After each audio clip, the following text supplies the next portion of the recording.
Are you stuck in the same old routine at work? Do you find yourself hitting a creative wall, unable to see beyond your current perspective?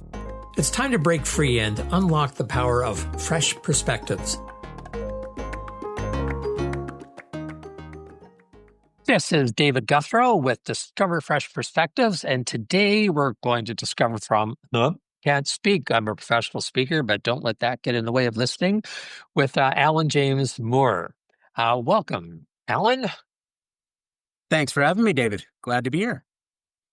Now, you said I could refer to you as Al, if that's okay. Well, just that'll give us a little more time to talk about content here. And when we were first chatting, Al, you said one of the things that kind of distinguishes you, and I've never heard anyone put it quite this way before, but it's almost like you're I don't want to say a professional, but a perennial party crasher.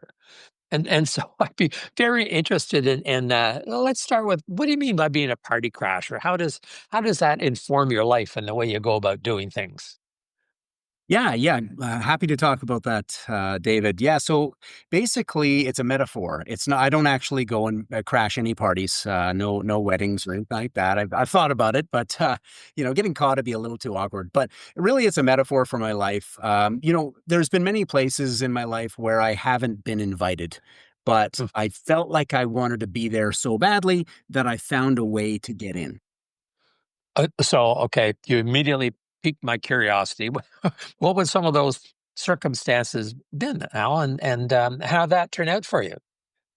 Yeah, absolutely. They turned out wonderfully. Even the failures, you Yeah. grow from them. They're interesting. You've traveled a mile down the road, looked beyond the curtain and said, well, that didn't work out, but it was maybe it's a funny story. But one of the best examples that I can think of is becoming a professional soccer player in Oh, Scotland. Yeah, I wasn't, I certainly, I played university here in Canada. I was maybe fourth or fifth best player on my team. And so really there was no Scottish scouts there. There was no invitations for anything. A couple of thin invitations for other universities around North America, such as the University of South Florida, but half scholarship, nothing serious, nothing major. So I was walking by a travel agent one day in James Bay in Victoria, where I lived, and I noticed in the window it said $3.99 to Glasgow, Scotland, and airfare. And I thought, wow, the beam of light shone down, and cue the music, the hallelujah. And I walked right in, and I bought a ticket, and I just thought, you know what? I could go to the University of South Florida and have to try and figure out how to fork over 20,000 US, my share of living expenses, tuition, out of state tuition, out of country tuition, or I could just fly over to a country that is known for playing soccer and figure it out. And that's exactly what I did. I party crashed. I didn't know anybody that knew anything about soccer, so I'd go into pubs and I would ask people. I'd be like, "Do you know a team that's looking for players?" And eventually I found it that way. Yeah, very unusual way to go about it. wow. So, Mhm. I mean, it sounds like party crasher is more than just a metaphor for you. It kind of feels like a way of life. So, Mhm. I'm sort of curious. When did that start? When did you first notice this or realize that this is actually like a pretty neat way to live life? Do you recall any earlier experiences where you kind of decide to go for it, perhaps against the advice of yourself and parents and maybe others as well? Well, it slowly started to develop in my youth. I was quite often overlooked for certain sports teams. I was just ever the jock. I wanted to be, a baseball player, a soccer player, a basketball player, and each one of those sports kind of took a look at me and said, "Nah." A little bit undersized at the time, and I wouldn't take no for an answer. I would come back the next year, and they would eventually each one of those sports they kind of denied me, and eventually I made my way on the team. And the star players, let's say in grade 8 or grade 9, when we're 13 or 14 years old, they're a little bit taller. Maybe they're a little bit more athletic or more developed. They didn't continue to develop. They didn't know how to, like Sisyphus, they didn't know how to push that boulder uphill and find another way. So they really really became stagnant. They kind of atrophied. Whereas I'm in the background working and working and working, asking coaches, what did I do wrong? What are you looking for from me? And I would work on that. I would throw the baseball against a wall, try and figure out how to take short hop grounders so I could become a better shortstop.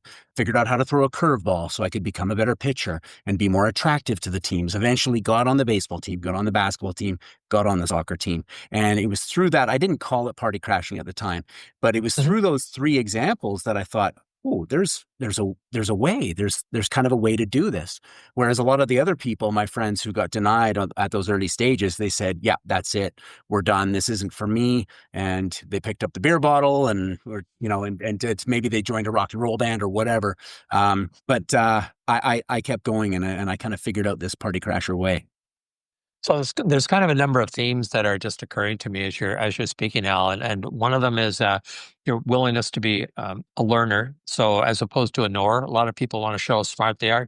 There seems to be a real willingness to learn. A couple of others are commitment. So committing to grow, which ties in with learner, but also the discipline to do those sorts of things. So there may be other factors that but those three just leapt out at me when I was hearing what your approach to sports and other things like that. Mhm. That's very cool. Yeah, yeah. The discipline's the tough part, right? It's about getting up, and some of these things. I was getting up at 5 in the morning and going running so I could increase my cardiovascular perform output for soccer, which is 90 minutes of just running around. Basketball, the same thing. Jumping abilities. So there was a lot of time in the weight rooms and doing individual training and stuff like that. And so really, where that came from is an early Les Brown speech that was given a lot. Became pretty famous. You're nodding. You might know it. It's the Yeah, one yeah. about the ghosts that are around your bed, and they're the ghosts. You're on your deathbed, and these ghosts come to you and they say, we were your dreams when you could have done something about us. Mm, We came to mm. you in life. We came to you in your mid 20s and your mid 30s when you could have actually done something about it, and you chose to ignore us. You did nothing about it, and now we all go to the grave together. And so that Wow. impacted me. That sent a shockwave over me, and it just every time I go to say I don't want to do this, it kind of rings. I'm like, I have to do this, and then it just yeah, it's kind of like the angel and the devil on the shoulder, right? The devil's like, yeah, man, just don't worry about it. It's okay, have a beer, go watch Netflix, relax. And then the angel's sort of like, oh yeah, is that how you get things done? You relax. That pushes the boulder uphill. It certainly doesn't, right? So yeah, that's the background behind it. That's a very powerful story. You mentioned earlier when we first started chatting that, in fact, just that party crasher metaphor, the mentality going for it, that sometimes things didn't turn out, but you're still glad you did it too. So I'm curious, are there any of those that you'd be willing to share to the thousands of people who are listening to this podcast, Hal? Well, thousands, Romans, countrymen, lend me your ear. Lots of failures, tons of them. Well, I mean, first off, in the romantic domain, I mean, that's massive. You're in nightclubs. I'm 19 years old, and you know that in order to advance your social life, you have to go and meet people, and you have to go up to them and talk to them, and so the amount of shutdowns, the amount of never gonna happen, buddy. Kind of like, do you want to dance? Right? Asking a girl, do you want to dance? So that's a natural part of life, and I learned to kind of deal with those. In my occupation, I'll go up to my boss throughout the years and said and express what it is that I want to do. Like that fireside chat that we all go through. Many of us dread it, and we just go, "Oh, great, the fireside chat with my manager next Tuesday," and tell me your objectives for the coming year and all. We hate this, right? I actually really like that session. I put all kinds of energy and thought into that session, typically, and I come prepared, and I say things like, I see myself as perhaps I see myself as a manager. Perhaps I see myself going to this particular conference where I want to meet these specific people, and I get denied. I come back the next year, I ask for it again, and I ask again and again and again. And year number 4, okay, fine, you can go to the conference, right? And year number 7, okay, there's an opening. And I think that you're ready for it because you've trained for it, and this position, whether it's a lateral or a vertical move, is open, and we think you're the right person, right? So it's just constantly chapping at that door and being prepared for the moment. Love that attitude. I also think it's much easier to do than to just talk about it. So it's nice to talk to someone who's actually doing it. Now, you mentioned in your work. So, what's just a little bit about the kind of work that you do, Al? Hmm. Yeah, so primarily I'm a keynote speaker. I have kind of two streams in that. One is the workplace safety stream. I've worked in workplace safety for over 20 years, so I find great audiences in that stream, and I'm a storyteller. So these safety conferences can be a bit boring, obviously. Very necessary. The person's got to get up there and talk about fall protection and the new regulations that are rolling out on January 1st. All totally necessary, but it's tough to spend an entire day with that. So I'm usually either the opening keynote or the closing keynote that tells a story that's kind of outside of safety, but it's adjacent. Like, for example, my main keynote in the safety space would be me getting charged by elephants in Africa. True story. Yeah, and it's very similar to a workplace incident where there's people, in advance who said, "I think we should get out of here. The elephants seem like they're very frustrated with us. They're flapping their ears. They're roaring at us. Let's get out of here." On a work site, there's those people who are saying, yeah, no big deal. Don't worry about it. We've done this 100 times. Relax. Okay. There's the people that are silent, that don't say anything, and they know better. Right. So I relate that to I kind of try and make those events fun, full of humor. I borrow from my previous time as a stand-up comic. I bring in the accents and things like that, and really make a, kind of a colorful scene. I also bring the same to the keynote that's related to my book, which is called Party Crasher. And so that's what we're mainly talking about today, where we're not given a way in. There's no invitation. And we just find our way past the proverbial no neck bouncer to get into the party, make allies, embed ourselves, and grow from there. Right. So I hope it's not a divergence, but one of the things I like about this podcast is I get to just be curious. So I would like to hear more about the elephant story. I realize it's a good example as a metaphor, but I gotta ask, can you tell me more about that particular one? Absolutely. So we were in the Okavango Delta in Botswana, and we were tracking elephants on foot. The reason why I was on foot is I was a young backpacker. Maybe I was 23, I guess, something like that, 22, and I had no money. So we hired a couple of local guides who knew the area, and they took us around. And the deal with the local guides is that they're really good trackers. They can find anything you ask for. They'll look at the prints, throw the grass up in the air, check the wind direction. They figure it out. But they're not awesome at animal behavior.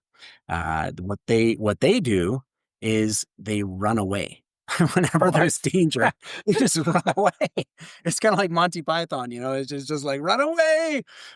So, so anyways, and of course, you probably know. I'm sure your listeners know, if you've taken any bear awareness training, you're not supposed to run away, because quite often the animal will get confused and think this is an easy target, easy prey, and the mock charge becomes a real charge.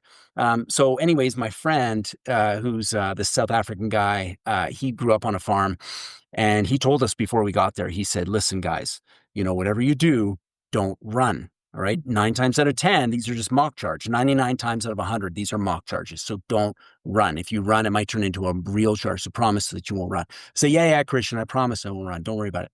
And then we met up with the local guides. Christian had told us, he said, they're good trackers. They're not good with elephant behavior, but, just don't run. Okay, guys, don't run. And I say, yeah, fine. Just let it go. Like, stop nagging me. And so the local guides showed up. They were fantastic. They weren't wearing any shoes. There's like thorns on the ground, no problem. They got the calluses. They're tough. They're checking for animal prints, throwing the grass in the air. It was awesome. And they're speaking in their local language and everything. It's a wonderful experience. And after, like, I don't know, 30, 40 minutes of walking, we came across a majestic herd of elephants. And it was amazing. You got the little baby elephants, you got the huge bull elephants, the mothers, everything is great. And so we're taking pictures, and it's excellent.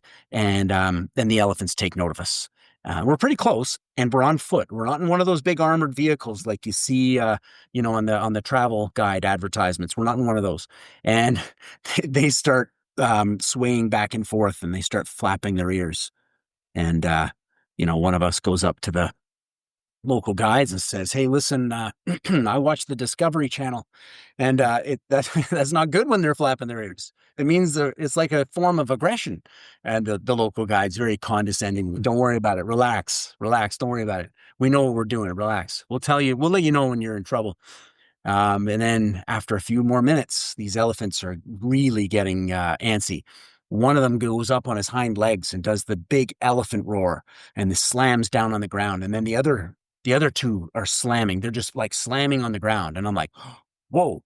We go up to the local guides again. We say, "Look, we've got lots of photographs, experience of a lifetime. Thank you so much for this. We can go. We can totally go right now."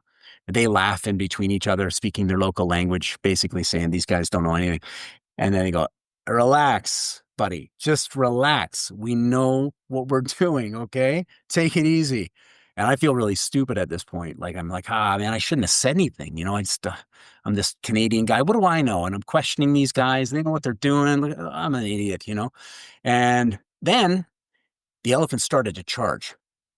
And when an elephant's charging you, everything in its path, almost like those, you ever seen the giant slalom on TV when they're going through the posts, those skiers, and those posts are just flapping down? That's what's happening with the trees. I mean, these are like almost like thin poplars, and they're like falling down. You can hear the jungle is shaking, like it's the dust is kicking up, and they're roaring and they're coming at us. I mean, imagine if, at the circus. I mean, I think those are Asian elephants at the circus. They're not even huge African elephants. The African ones are way bigger. And imagine if those elephants at the circus turned on you, like, and you, how terrifying that is. And there was a little bit of a distance, but not much. And elephants are fast too, right? And I'm still like a little bit cautious to say anything to the local guides because I felt really stupid. And I said, "Well, what do we do now?" And and they kind of looked at each other, looked at us, and the one guy, a very odd wry grin crosses his face, and he looks around and he says, "Run!" And so, so whatever Christian had said to me, "Don't run, Al, promise you won't run." Forget that. I'm fight or flight. There's no fight option. These are elephants. Flight is what I'm choosing. I'm ticking that box. Bam. I run away. I run away big time. And the crazy thing is, well, while we're running away, I mean, cameras are flying, expensive sunglasses are flying, backpacks. It was madness. Everyone in their own direction, every man for himself. And I follow one of the local guides. They didn't even have each other's backs. They actually split off. I follow one of the local guides. And this is the craziest part because we're in a delta. So all the animals they're all packed in. And we come across a water body. We've ran for like, I don't know, 500, 600 meters on a dead sprint. I probably broke the 100-meter record in between that. I just was scared. Usain Bolt, you no longer hold the record. I'm sorry, it's me. And so anyways, this guy's ahead of me, this local guide. He stops, turns around to me, he says, "Whoa." And I'm like, "What now?" And he says, "Hippo." And a hippopotamus comes out from behind one of those baobab trees, those great big thick trees. He comes out, he stares at us, decides that we're not worth it, and goes into his water body. I found out later that if you're in between a hippo and their water body, it's an automatic charge, and Wow. it ends in death. The hippos, they don't go, "Oh, you learned the lesson. I'm gonna move on now." I said, like, you're dead.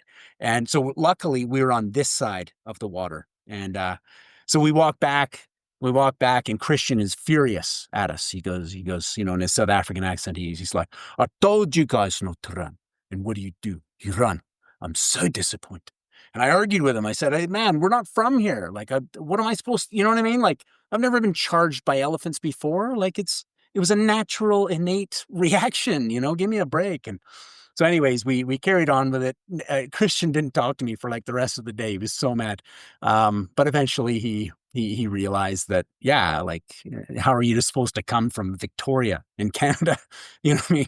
You got, like, what do you have in Victoria? A couple raccoons, maybe a peacock at Beacon Hill Park, maybe an environmental protester at the Parliament buildings. You don't have elephants. They can be pretty nasty there, Al. So They so can. Yeah. so that's a great story. Now, can you just kind of take us through how you'd use that as a metaphor for Mhm. being a party crasher? What you touched on it briefly, just to spin that out a little bit. I'm quite curious. Like, I love the story, and I'm looking forward to hearing how you use that. That particular story, I use that more as a safety story. That's one of my Mhm. primary keynotes for safety in the safety space. I don't really use that one in party crashing as much, but like in safety, it's super relevant because of all those different archetypes, all those different characters, and they play out in an occupational setting. When you interview everybody, you say, "Well, what did you discuss before the incident took place?" Well, I kind of tried to tell them that I felt uncomfortable, but they felt comfortable. And so I kind of, you know, acquiesced to their guidance because they have more experience. And then the incident happened, right? It's very similar to how, kind of the mechanism of an incident, right? So that's how I use that metaphor. Okay, because I was curious. I thought I could sort of see it. Even the fact that you decided to go there, Mm, right, and on foot. And mhm, in the first place, I kinda felt a little bit like party crashing, like going for it. Wasn't mhm. like someone invited you to go to that. So it just sort of occurred to me that there might be some of that same sort of, going for it attitude and not waiting to be asked to take something on. Totally see how it fits as a safety story. I also think it might have some relevance to being a party crasher too. Yeah, I think actually, you know what? I think you're right, David. And like it's kind of like for life. Party crashing quite often is focused on career, but it's also focused on our lives, right? I mean, I hear so many people going, someday I'll get to Africa. Their screensaver has it, and they've got this plan, and they've put all these noble obstacles in their way. Right? They can't get to Africa because, well, they're going to have to do the guided tour, and that's going to be, cost however much, and we got to do the Serengeti, and we have to do it when the wildebeest are crossing, and we have to do, and there's so many, but I also have to, I have to have a certain amount of money in the bank before I do that, and I should be married before I do that because it's something that I want to do with my kid. There's all these noble obstacles in the way, and how are you ever going to get there? The debts don't go away; they kind of increase in life, right? So I was 22, 23, and you're right. That's a bit of a party crasher. I'm like, I'm going to see elephants right now. You know?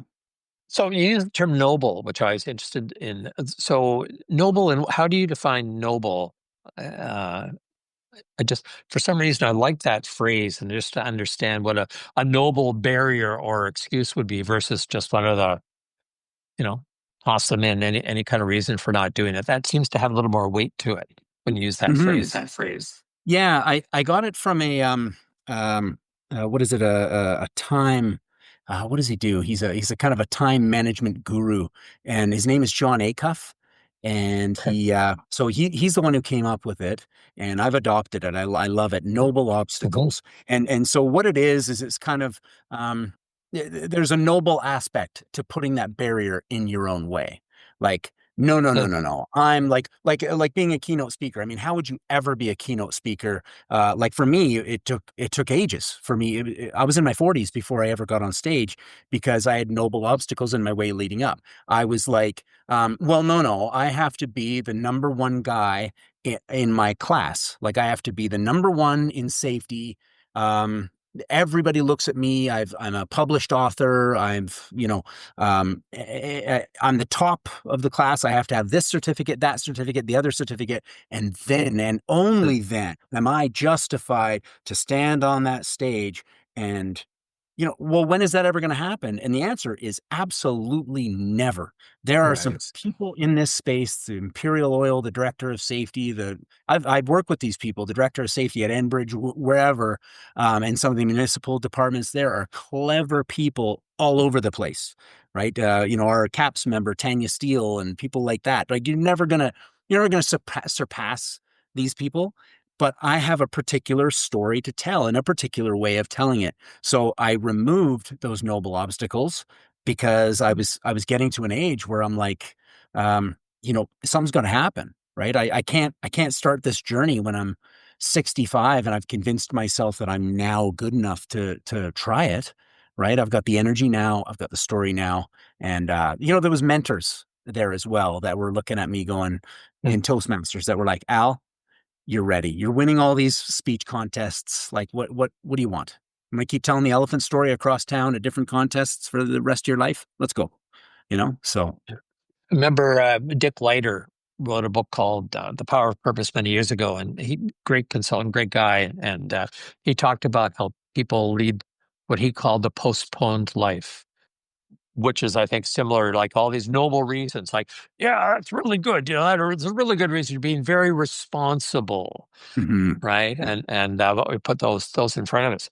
So let's say there's people listening and they think, I like, this notion of embracing the sort of the metaphor of the party crashers as a way of life, a way of living. But what suggestions do you have on where a person might start on that journey? I mean, buying your book is one for sure. We'll make sure that's in the program notes. But someone sitting and saying, yeah, I've been using a lot of noble excuses for a long time, and you kind of have this resistance built up. But what's a first couple of steps that a person could take to overcome that and start being more of living the party crash metaphor way of life? hmm Well, I'll quote John Acuff again. Perfect is the enemy of done, or perfect is the enemy of good, or whatever you want to put as the last word there. We have to let go of this. I don't know if it's a North American thing. I'm not sure where it comes from, but this all or nothing kind of scenario. I nail it. It's perfect. Or it doesn't, or it's a failure. It doesn't exist. That we have to let go of that. We have to also let go of, like I said at the beginning when we were chatting, this kind of wake up at 4 a.m. every single day, hit the gym, write 1,000 pages a day, or of blog or of a book or something. Like all these things that we put, they're great. But if we only write 200 pages in a day, or if we missed Tuesday and Wednesday, but we wrote 100 on Monday and we wrote 400 on Thursday, and wow, look at that, we wrote 500 on Friday. Fine. You missed the target every single day, your 1,000 word a day target. Don't worry about it. Sometimes 60% effort output is enough, right? We're not all Dwayne the Rock Johnson waking up at 4 a.m. and doing a little video about how, no pain, no gain and whatever. I mean, don't forget, like, yeah, he works hard in the gym, but he's also on steroids. Hello. I mean, like, you're not 49 years old and have muscles on top of muscles. I hope I don't make your program be in trouble. Hopefully the Rock's not listening and he sues us. But you know what I mean? Like a little bit, just start with little tiny wins. If it's the gym, go to the gym and look through the window and leave. That's a win. Let's call that a win. You walked to the gym. Hey, let's do that again tomorrow. Let's get some small wins and we'll build, you know? You know, the image that came to me when you were talking about that, Al, was a person who's running, and but they're running against a wind, but the wind is actually themselves, a ghost of themselves pushing the other way. Right. And part of it is, how do you get that ghost of yourself shoved aside? Like, you're slowing me down, but you're actually talking to yourself around that. The other question that I have that I'm curious about is, in terms of these party crasher moments, it seems to me that it could either be the way you respond in the moment when there's an opportunity there, but is there also an opportunity for planning what you want to party crash about? I mean, some people are planners; they don't do anything till they've planned, but maybe it's possible to plan to be to use that party crasher metaphor and say, so on this and such day, this is what I'm going to do, and start thinking about it now. Because it seems like those are two totally different approaches. One is what I do in the moment, and the other is there something I want to plan to be a party crasher. That's just kind of a random thought, but any comments you care to offer on that? 100%, David. I mean, I don't want to sound like I am all live in the moment guy. I mean, one thing, the like convention, right? Caps. I have to warm up myself before I go into those big rooms and join Mm. those conversations. I don't like going up to 4 or 5 people who look like they're having a good time and going, "Oh, hello, everybody." I can't stand it. And like even in Costa Rica when we were hanging out, I was just like, okay. Let's go in the hotel room. You can do this. You can do this. Let's go party crash. And, people think that's ridiculous. They're like, you just walk in the room. What's the problem? But no, there's definitely planning. Like for me with my speeches, I would plan Toastmasters. I would take little parts of my speech, and it's like, okay, November 17th, there's that Toastmasters club across town in the northeast of Calgary. I'm going to sign up for their contest, or I'm going to be a test speaker. Now there's a date that I have to work towards, right? It's October 6th. I've got, 5 weeks, and I've got to work on this thing, work on this thing, work on this thing. I have a plan and I have a deadline. So it's not going to be one of these things where I go, that's Tuesday. It's wing night, right? I've got to, at some point, I got to bury my head down. Otherwise, I'm going to go on that stage and I'm going to look like a fool. And that's some tough love for the listeners, but you've got to put those things in your way. There has to be a date. You can't just be like, and I know on the one hand I'm saying, hey, you only wrote 500 words instead of 1,000, and you only wrote 200. Yeah, there are times where we float and we fly, right? You got to float a little bit. You got to chill out. You got to eat a box of Pringles. It's got to happen. But every once in a while, you got to be going hard, right? So setting those dates and making those uncomfortable dates and being like, okay, yep, stand-up comedy, it's going to happen December 4th at the Yuck Yucks on Amateur Night. I'll see you there. Now you gotta prepare, right? So that is all very true. And I just had a totally divergent thought that maybe I think it is going to be tangential. So what what reasons would you give to people to embrace the party crashes? Like, what's in it for? Because in a way, that's almost being a party crash yourself by embracing the party crash. But sometimes, we have that person that injects themselves in or comes in, and no, you're not part of the team. All this other kind of stuff. But what's the value to the person whose party is being crashed to actually embrace people that are doing that? Is there any thoughts on that? Hmm. Well, absolutely. I'll start with an occupational setting. We've got these large companies that are buying other companies, they're buying other companies, and there are these Franken companies, 60,000 people. What they're looking for is talent acquisition and talent retention. It is a massive issue, and we've got these kind of HR teams, human resources teams that are trying to figure this out, and it is a riddle. Who has the talent, and how do we retain them, and all this kind of stuff. And so when there's a bright light that they can't see because they're looking down at a city of 60,000 heads, and there's a few bright lights, there's a few talented people. It's oh, that's a rising star over there. Oh, that's one over there.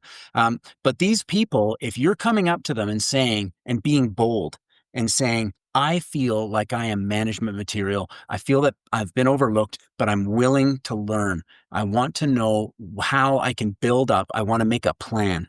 And I want you to help me make a development plan, a training plan, whatever it is. And I want to make a 5-year plan. And I'm going to integrate it into my objectives in my fireside chat with my supervisor. And I'm going to let them know that I want that.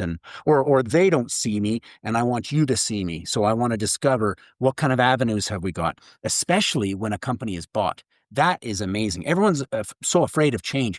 Change is basically a snow globe that's been taken off the shelf, shaken up, and put back. It's everything's changed. It's almost like a delta. There's a river cruising along. It's a very predictable river. Now we've hit this delta. There's all kinds of channels, all kinds of opportunities. I can go that way, that way, that way, or that way, right? Go to that team, go to that change management team and say, listen, I'm here. I want to join this team. Can I be part of this movement? Can I help out? What can I do? And the HR, how do they benefit from it?